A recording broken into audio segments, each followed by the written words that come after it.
Em meio às recorrentes críticas do atual presidente da República ao Banco Central, o dólar atingiu seu maior valor nominal durante o atual governo e continuou subindo. No mesmo período, não houve uma elevação no preço da moeda americana no mundo, o que indica que o aumento foi somente em relação à moeda brasileira e teve como causa algum estresse no mercado doméstico. O Meirelles tinha autonomia comigo tanto quanto tem esse rapaz de hoje. Só que o Meirelles era uma pessoa que era um cara que eu tinha o poder de tirar, como o Fernando Henrique Cardoso tirou tantos, como outros presidentes tiraram tantos. Aí resolveram entender que era importante colocar alguém, sabe, que tivesse um Banco Central independente, que tivesse autonomia. Ora, autonomia de quem? Autonomia de quem? Autonomia para servir quem? Autonomia para atender quem? Porque veja o negócio, eu estava numa reunião do orçamento discutindo que nós temos possibilidade de ter um déficit de 30, de 40 bilhões de reais. Aí eu fico olhando do outro lado da folha que me apresenta, só de juros no ano passado foram 790 bilhões de reais que a gente pagou. Só de desoneração foram 536 bilhões que a gente deixou de receber. E toda vez que a gente fica discutindo corta, a imprensa fala muito, a imprensa fala, vai aumentar o salário mínimo, é gasto, vai aumentar o professor, é gasto, vai aumentar. E por que não transforma em gasto a taxa de juros que nós pagamos? Foi uma pena. Foi uma pena que o Copom manteve, porque quem está perdendo com isso é o Brasil, é o povo brasileiro. Porque quanto mais a gente pagar de juro, menos dinheiro a gente tem para investir aqui dentro. As críticas do presidente ocorreram logo após a decisão unânime do Copom, que manteve a taxa básica de juros em 10,5% ao ano, ao invés de continuar o gradual processo de redução como vinha sendo feito. Em declarada guerra contra a independência do Banco Central, Lula acusa estar havendo uma politização da instituição. Segundo ele, Roberto Campos Neto tem lado político e trabalha para prejudicar o Brasil. Mas o que realmente está por trás desses ataques contra o presidente do Banco Central?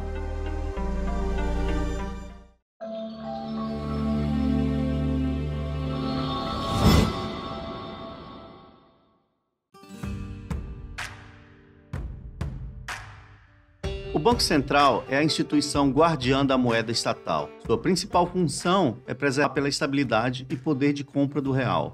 Por isso, detém as ferramentas capazes de controlar sua oferta e demanda. Via de regra, é a escassez relativa que preserva o valor da moeda em oposição ao excesso, que tende a reduzir o seu poder de compra. Uma vez que a moeda é estatal, o Estado tem mecanismos para aumentar ou diminuir a quantidade de dinheiro em circulação, em tese, para atender às necessidades do mercado. No entanto, não há nada que pressione mais o aumento da quantidade de moeda em circulação do que o próprio gasto estatal. Funciona da seguinte forma: sempre que o Estado aumenta seus gastos, ele precisa roubar mais o povo para poder cobrir esse aumento. Para isso, promove o aumento de impostos. Ocorre que nem sempre ele consegue cobrir o aumento de gastos somente com impostos, então é preciso produzir mais dinheiro ou emitir mais moeda. Quanto mais dinheiro em circulação, menos ele vale. É neste momento que entra em cena o guardião da moeda. A principal ferramenta utilizada é a taxa de juros. Quando ele eleva a taxa de juros, há um desincentivo à atividade econômica. É mais rentável para o investidor comprar papéis da dívida pública, por exemplo, ou fazer outros tipos de aplicações do que empreender. Tampouco é vantajoso fazer empréstimos ou financiamentos para incrementar atividades econômicas.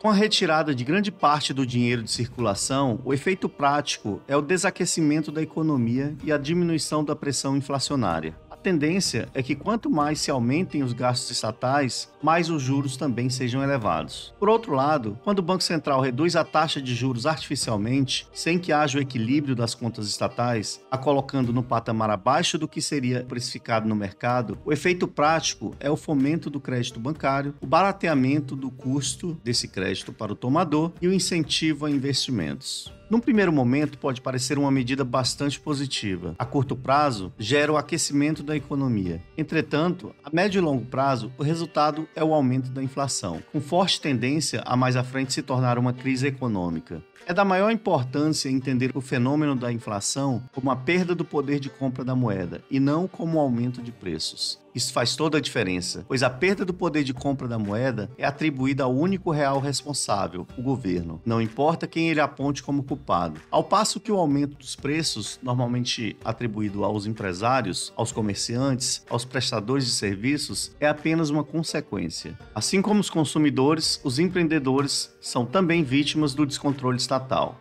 Para perseguir seu principal objetivo de garantir a estabilidade e poder de compra da moeda, o Banco Central precisa de independência, ou seja, de liberdade para desempenhar sua atividade, sem interferências políticas.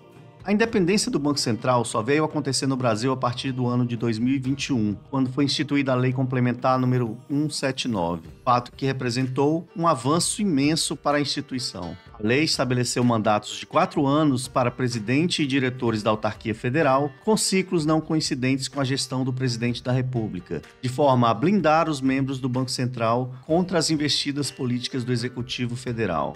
Antes disso, o presidente da República podia livremente e a qualquer momento substituir o presidente e os diretores do Banco Central. Com a lei, a demissão do cargo passou a ser condicionada à ocorrência de alguma das hipóteses legais. Por exemplo, quando os ocupantes do cargo apresentarem comprovado e recorrente desempenho insuficiente para o alcance dos objetivos do Banco Central. A destituição do cargo depende também da aprovação do Senado Federal. Cabe também mencionar a existência dos que defendem, além da independência, a necessidade de instituir a autonomia financeira do Banco Central. Mas, na verdade, quando nós fizemos essa autonomia ficou pela metade, porque era uma autonomia para o Banco Central desenvolver todas as suas atividades, fins, como, por exemplo, estabelecer a taxa de juro nas reuniões do Copom, não é? Perseguir a meta de inflação, é para isso que ele controla a taxa de juros, mas nós nos esquecemos de dar a ele autonomia financeira e administrativa. Então o banco ficou com autonomia de gestão da política monetária brasileira, mas ficou na mão do presidente da República no que diz respeito ao dinheiro necessário para o seu bom funcionamento. Isso é uma autonomia pela metade, porque se o presidente da República, por qualquer razão, não gosta do presidente do Banco Central, como é o caso que acontece hoje, ele resolve cortar a verba do Banco Central e o Banco Central fica numa situação desesperadora. Começa a perder funcionários, começa a não ter recurso para fazer frente às suas despesas. Eu te dou um exemplo, o PIX, um programa extremamente bem sucedido. Hoje são bilhões de operações por mês que se faz no PIX. Foi um sucesso tão grande que aumentou a despesa, precisa mais computador, precisa mais técnico para dar suporte ao PIX. O Banco Central não tem o dinheiro.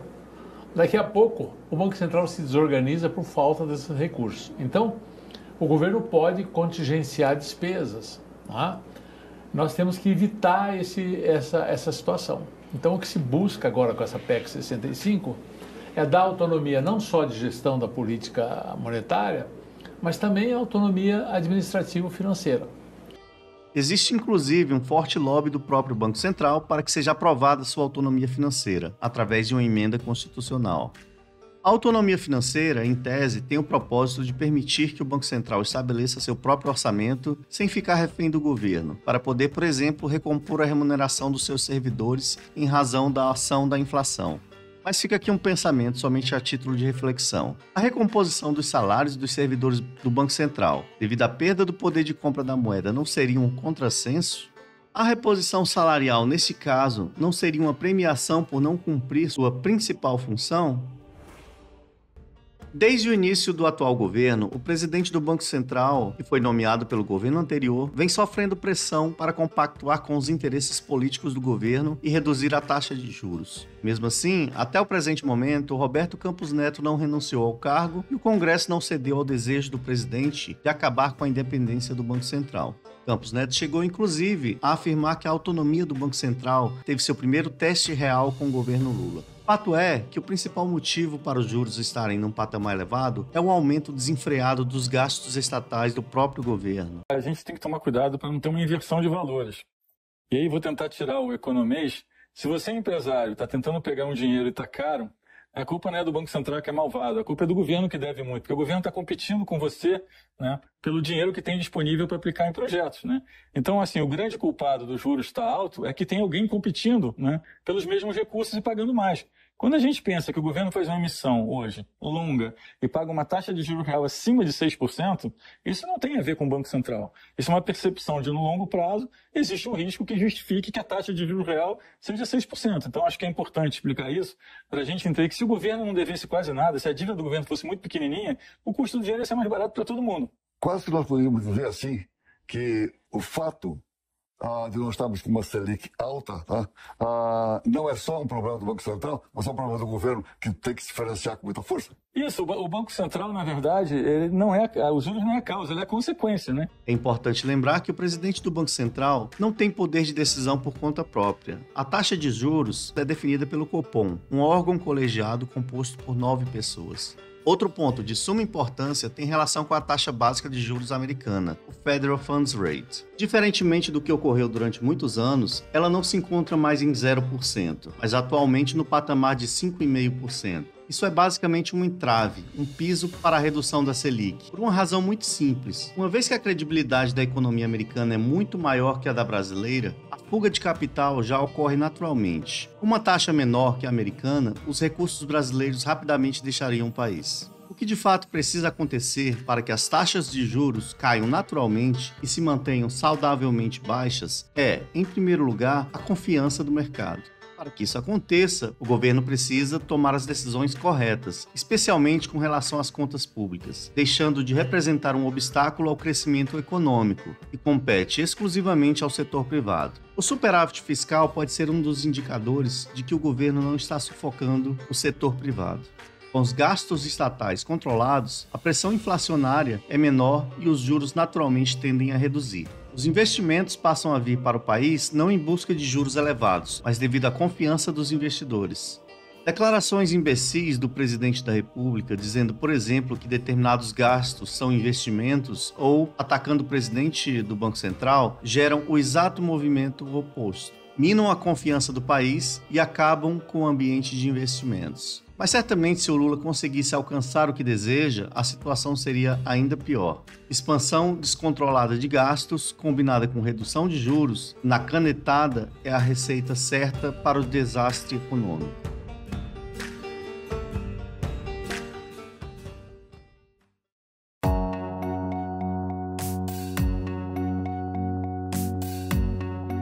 Desde antes do início do governo, Lula já deu várias demonstrações de que não teria qualquer compromisso com o controle das contas públicas. A primeira medida posta em prática foi a emenda constitucional que acabou com o teto de gastos e instituiu o novo arcabouço fiscal. Além de retirar os limites efetivos aos gastos estatais, eximiu de qualquer responsabilidade o presidente da República. Um retrocesso lamentável, para dizer o mínimo. Também não foram poucas as vezes, no decorrer deste governo, que se tentou descredibilizar e pressionar o Banco Central.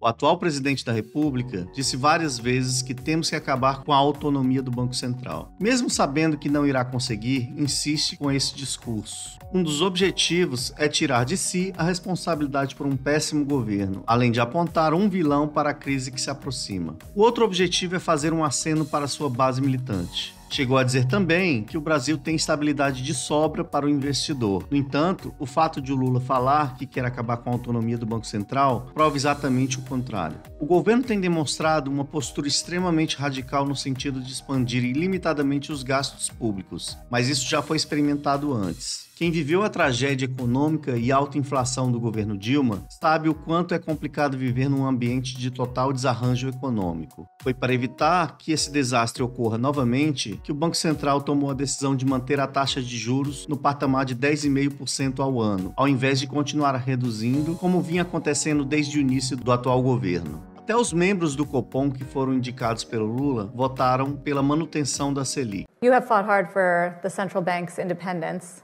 in Brazil, and yet now you are the subject of many attacks from President Lula. I think he called you an adversary and an enemy. Yes, well, I think as a central bank, we have to get away from the political arena and try to go on with the technical job. And I think what we did, I think, is a living proof that everything that was done was very technical. So during the elections in which Lula was elected, the incumbent president, in his last year of mandate, we increased rates in a cycle that went from 2% to 13.75%. That's the biggest increase in rates in an election year in the history of any emerging markets. So if that is not a proof that you are independent and you acted autonomously, it's difficult to find another example like that. So I think all this narrative that the central bank has been political I think we have to get away from that and explain what we're doing. And I think what we're doing has been very technical. The last decision was unanimous, and we now have 4 members in the board that were chosen by the current president.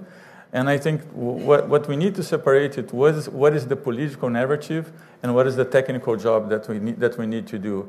And I think history will tell and time will tell that the job was done in the best we could do with the data that we had at hand, and that was in the most technical way, and it was done in a group of people that actually analyzed all the data and that worked very judiciously to be able to get to the conclusions that we did. A decisão unânime do órgão foi possivelmente um recado para o Lula, de que os membros do Copom entendem e respeitam a importância da independência do Banco Central. Foi também uma sinalização para o mercado de que o Banco Central não parece estar disposto a embarcar em aventuras. Mas o Lula não parece ter desistido do seu objetivo. No início do ano de 2025, ele deve indicar um novo nome para ocupar a presidência do Banco Central. Certamente será alguém que demonstre ser completamente submisso ao governo, assim como foi feito na Petrobras. Já deu inúmeras demonstrações desse intuito. Alguns nomes vinham sendo especulados, como o do atual diretor do Banco Central, Gabriel Galípolo. Também se falou em Luiz Avazo e André Lara Rezende, ambos declaradamente contrários à autonomia do Banco Central. É normal que alguns nomes sejam vazados para a imprensa para ver como o mercado reage. Se o presidente fosse um político com o mínimo de preocupação com a economia do país, analisaria a reação do mercado, descartaria os nomes com maior rejeição e acabaria optando pela nomeação de alguém que oferece maior segurança de estabilidade para o câmbio, menor risco de inflação e maior possibilidade de preservação da credibilidade do mercado. Mas o presidente é o Lula. Por mais que os nomes mencionados sejam alinhados às ideias socialistas do governo, são todos economistas de carreira, cientes da missão técnica do Banco Central. Dificilmente se prestariam ao papel de completa subserviência a um governo perdulário. Outros nomes parecem estar mais próximos da realidade, como o do Aloysio Mercadante ou do Guido Mantega, um dos maiores responsáveis pela tragédia econômica do governo Dilma. Ambos são capachos conhecidos do Lula, que não tem nada mais a perder. Dificilmente qualquer nome indicado deixará de ser aprovado pelo Senado na sua atual composição. Se isso se confirmar, a derrocada econômica é certa. Mas qual a real intenção do Lula? A verdade é que o governo Lula está naufragando, tem pouquíssimo apoio popular e político. Sua governabilidade no Congresso está pior do que a da Dilma em 2016, quando ela sofreu o impeachment. A base governista vem sofrendo derrota atrás de derrota, mesmo com o Lula batendo todos os recordes na distribuição de emendas. Brasília chamando ao vivo, o governo Lula já teve 4 derrotas na Câmara dos Deputados em 5 meses de governo. O Congresso derrubou hoje o veto do presidente Lula a um trecho da lei que restringe a saidinha de presos. A Câmara dos Deputados impôs mais uma derrota importante para o governo Lula. O plenário aprovou um projeto que derruba os decretos quanto ao marco do saneamento básico. Foram 295 deputados que votaram contra o governo.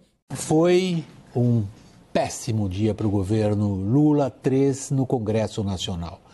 O governo perdeu cada uma das quedas de braço que topou levar adiante com os parlamentares. Lula sofreu uma derrota no Senado nesta quarta-feira. O nome de Igor Roque, indicado pelo presidente para a chefia da Defensoria Pública da União, foi rejeitado pelo Congresso. Dia de ressaca, de choque de realidade. O governo Lula tomou uma surra ontem no Congresso Nacional. Câmara e Senado avaliavam vetos dele e de seu antecessor, Jair Bolsonaro. E aí um resumo. O que o governo queria manter, caiu. E o que ele queria derrubar, ficou de pé. Este é o momento oportuno para a criação de um surto de crescimento econômico de curto prazo, induzido pela combinação de juros baixos com expansão monetária. Numa medida desesperada para ganhar apoio político, o objetivo é criar uma bonança artificial de curto prazo para tentar garantir a reeleição ou coisa pior, mesmo que isso tenha um custo altíssimo a longo prazo. A estratégia é exatamente a mesma utilizada pelo governo Dilma. A crise econômica causada pelo desarranjo nas contas públicas e pela inflação elevada ocorreu, mas a Dilma foi reeleita. Baixar os juros na canetada após a saída de Campos Neto, no início de 2025, parece ser uma parte essencial no plano do Lula para tentar se manter no cargo. Esperar algum pragmatismo com o objetivo de evitar o desastre anunciado é mera ilusão. Enquanto isso, perdura no mercado a incerteza e a desconfiança. Os juros permanecem altos, o dólar continua subindo, a bolsa cai e a expectativa de inflação é cada vez maior.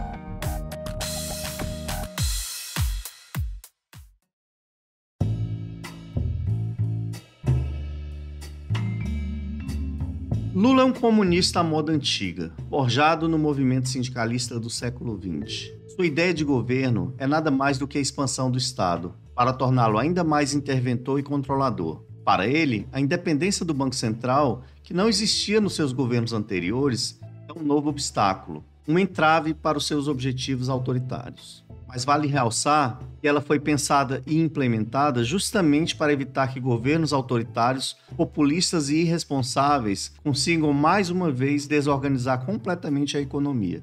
A independência do Banco Central é incompatível com os objetivos do Lula.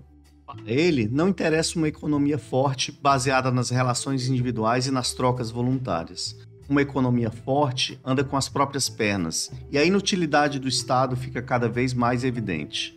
O Lula é incapaz de se desvencilhar daquele velho ranço socialista do século XX, da economia planificada, do Estado provedor, perdulário, do Estado empresário, cheio de estatais, prejudiciais para a economia e para o povo, porém úteis para políticos, que as usam para compra de apoio. Governos socialistas são um saco sem fundo, sempre querem mais dinheiro e para isso precisam sempre de mais impostos. Mas no Brasil, tudo indica que o país já chegou ao seu limite. Mesmo com o aumento colossal de impostos promovido por este governo, a arrecadação de 2023 foi menor que a de 2022. Há um limite a partir do qual o aumento de impostos não garante uma maior arrecadação. Pelo contrário, desestimula investimentos e atividade econômica. Empresas não conseguem mais se manter e vão à falência, gerando desemprego. O governo está levando o Brasil rapidamente para uma recessão. Em sentido oposto, Javier Milei vem fazendo uma verdadeira revolução econômica na Argentina. Na virada de 2023 para 2024, logo após receber o governo do socialista Alberto Fernandes, os preços eram reajustados nos supermercados praticamente toda semana. A hiperinflação era iminente e o país estava à beira de um colapso econômico e do caos social. Em dezembro, a inflação mensal foi de 25,5%, mas apenas alguns meses depois, na terceira semana de junho, foi registrada inflação zero nos alimentos pela primeira vez em 30 anos. O controle da inflação na Argentina não vem sendo feito por uma ação do Banco Central.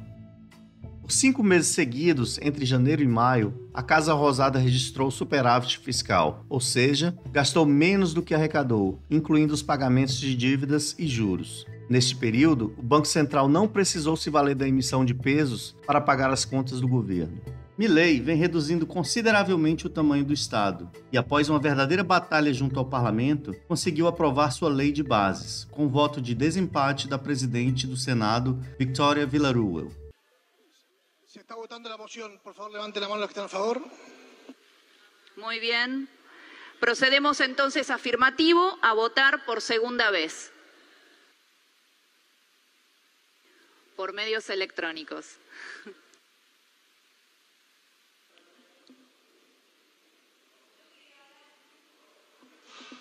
El nuevo resultado es 36 votos afirmativos, 36 votos negativos.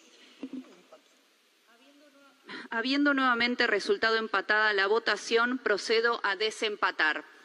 Hoy vimos dos Argentinas, una Argentina violenta que incendia un auto, que arroja piedras y que debate el ejercicio de la democracia.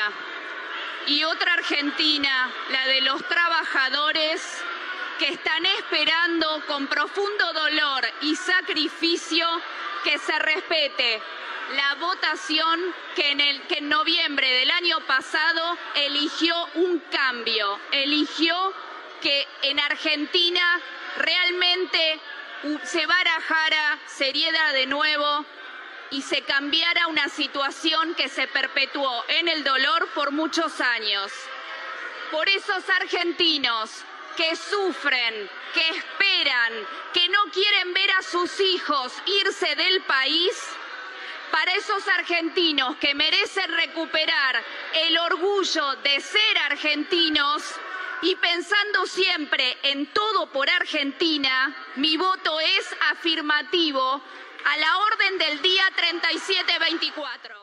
Além da reforma fiscal e da estabilidade monetária, a aprovação da Lei de Bases é mais um passo para a implementação da agenda liberalizante do Javier Milei.